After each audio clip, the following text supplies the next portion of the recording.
I'm with Savneet Singh, president of Gold Bullion International. SAV is the operating partner with the Hard Assets Alliance.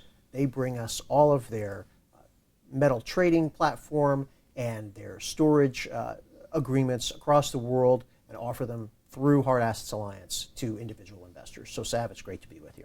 I'm happy to be here. So I have to ask you, I understand you started your career at a value investing hedge fund. Mm-hmm.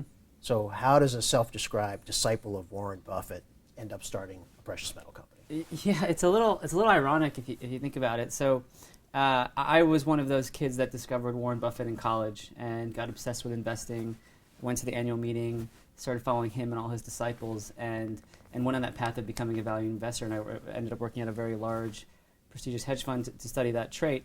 And while I was there, I actually came across gold. And my fund had actually had a huge position in gold.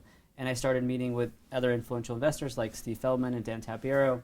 And as I thought about the idea of buying gold, I looked at it a little bit different than comparing it to what Warren Buffett does in looking at a stock. So I think there's a common misconception that if you analyze a stock, you compare it to gold, you say gold has no cash flow, its supply-demand characteristics are half driven by investor demand. You can't really predict that. It's just a useless asset. And I think the right way to look at it is more as a currency alternative or a wealth preservation tool. And so I think that's where Warren Buffett looks at it very different than I look at it. I also think part of the reason why Warren in particular doesn't like gold is, he learned investing from Ben Graham.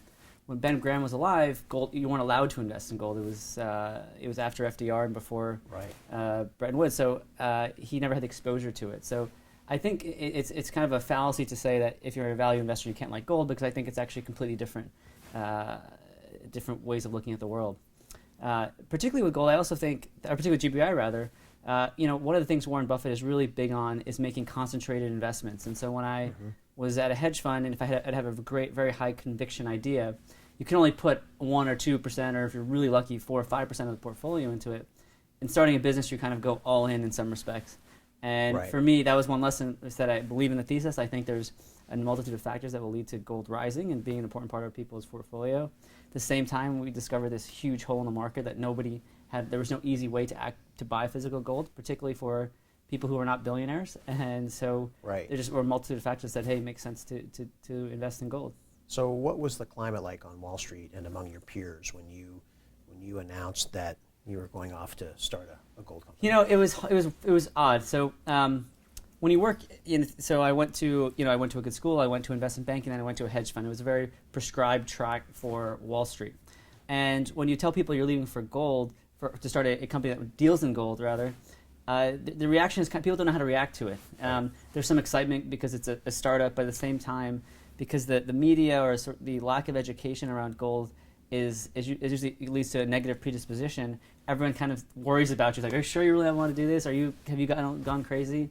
And so part of what we've done at GBI is I think we've demystified that. So that's where we have the associations with our board and some of the high quality partners to kind of get people to think, hey, we're not some crazy gold bugs thinking we're going to take over the world, but we're providing a service that was in dire need.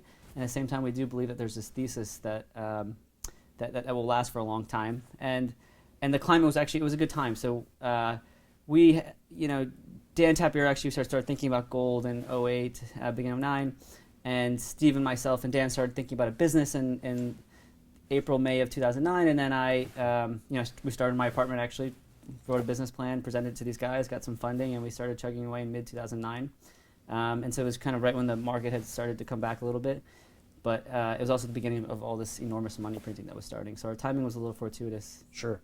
And now you're serving both individual investors through Hard Assets Alliance, but you also serve major wirehouses, trading organizations, large hedge funds. Have you seen an evolution of thinking among the professional investors regarding precious metal? Absolutely. So when we started, we had a very small team, and we'd go to these wealth management firms and say, hey, we have this idea of getting physical gold into your portfolio. So not just gold, but physical gold. And we found that we had to do a ton of education on why just gold, whether it's physical or an ETF or a futures contract. That didn't even matter. It was more, why should I just invest in gold? What's the point of that? And so it was a real kind of, I'd say it's kind of one of those tough, you're like pushing a boulder up a hill. It took forever to convince someone to do it. What has happened since then, though, is because there's been adoption of gold by very respected and well-known investors, I think it's brought it to people's minds in that it might not be this crazy thing, it might be this actually really, really smart thing. So when they see Ray Dalio or they see George Soros or David Einhorn or Dan Loeb buying gold, they say, hey, these other really smart people are doing it, maybe there's something here. So I think the difference now is before people would just push you away and say, I don't want to deal with it, now they say, let's hear the story because we might be missing something. And I think that's part of the validation that we've seen. And then just in distribution channels, we had originally just focused on this kind of retail wealth management channel because in the United States, the vast majority of investor wealth is tied up in these firms. And so you have to work with these intermediaries, which is odd because most gold companies hate the concept of working with banks and wealth management firms. But if you ever want to really make an impact, you have to work with the firms that control everything. And so that was a bit of our thesis. So some of the gold bugs didn't like us, but at the same time, I think we were able to access the masses. So that was our core market. What we've realized is there was demand and interest from different channels. So we have hedge fund clients, we have family office clients, we have a gold dividend program with a mining firm. So what we see is sort of, one, the interest increase, but also the different type of people or different type of institutions be interested in it. One question that we get all the time, and I'm sure you get it too, is how are you different? Yeah. And once you get someone to understand that gold or silver is a good investment and there should be an allocation in their portfolio, the next question is, well, why you? Why not we buy gold on the corner? Yeah. Or an ETF? Sure. So what's your answer to that? Let me separate the two between an ETF and then other gold investment shops. So I always look at investing in gold as, or investing in general, as you want to limit the counterparties between you and your asset. So it's when you buy your home, do you buy your home directly or do you buy your home through shares of a trust that say they own your house? And you always buy it directly, as long as you can maintain liquidity and the pricing isn't that different. And I think real assets should be no different. So whether you're buying gold or you're buying farmland, you should always try and buy it direct. And you shouldn't look to build in intermediaries between you and your asset because that oftentimes leads to fees and risk. At the same time, the reason why financial products like this, like ETFs, have become so prevalent is people didn't have access to the real asset. So I always say that if there were a platform like us existed, the adoption would have been higher because it would have been available. A lot of the demand we've seen is not so much because we're great marketers or we educate, it's just because there was latent demand and we made it available. And I think that, I think that's really what it is. So comparing it to an ETF is very simple. It's real ownership. You own a real bar. It's insured. It's audited by a well-known firm. And you have complete discretion over it. You don't have to, if you're a fund, you don't have to disclose it on your 13Fs. If you're an individual investor, you can store in Singapore, Zurich, New York. It's actual real ownership. And I think there's a big difference between participating in the price movements of gold than actually owning gold. Sure. So I think it's a dramatic difference from a financial product, but both have applications for different investors. On why we're different, this is a great question because we get it a lot, and there are lots of great vendors out there. What I always start with saying to people is gold should be treated no different than the other financial assets. When you put all your savings with a financial advisor or a bank, you're going to make sure that place is safe. And you shouldn't treat gold like I'm going to go in the corner and buy something because how do you know it's real? How do you know it's insured? How do you know it's safe? You shouldn't treat it any differently. And so part of what we've brought to this market is some institutionalization of it. So I layer that in two ways.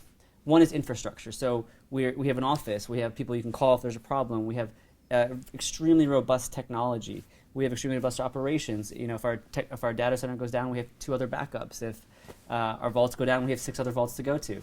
We've built in an amazing set of redundancy into our system so that that clients aren't exposed. The second part of it is the actual product. So there's very few places where you can go online and actually buy a small bar or coin or a large bar and have it stored in any location you like and trade it completely online. It just doesn't exist. And that's the innovation we've done. To be more specific, particularly with the HAA platform, which I find very robust and unique, is that we're really the only place that's created almost like an exchange. So physical gold is an over-the-counter market. Definition, if you want to buy physical gold, you call a dealer and you get a price. That is opaque, it's not transparent, it leads to price gouging, and it's why you've seen so many problems with the market and why you've seen such poor adoption. So what we've done is convinced a lot of these dealers to come onto a technology platform so that we can deliver our clients the best price. So I think that does 3 things. It creates transparency so our clients know where their price came from. It wasn't just a dealer. It makes it liquid because now you have 14 or 15 dealers bidding on your orders in and out, and it's scalable and that you can do it electronically. So it's dramatically different. So if someone does have an online trading platform and they decide to sell their gold, oftentimes they're going to one dealer. And I always say, what happens if that day the market is crashing? What price will that dealer give you? As opposed to GBI or the HAA platform, where you're getting the best price that exists in the market and every single dealer is competing on that price. So we've been able to really make this scalable and available to the masses. And more than anything else, I just think it's a very different product than what exists now. It's not fractional, it's real bars, it's in different locations, and it's all online. Thank you very much for your time. Absolutely. And I look forward to continuing to work with you. Great. Thanks.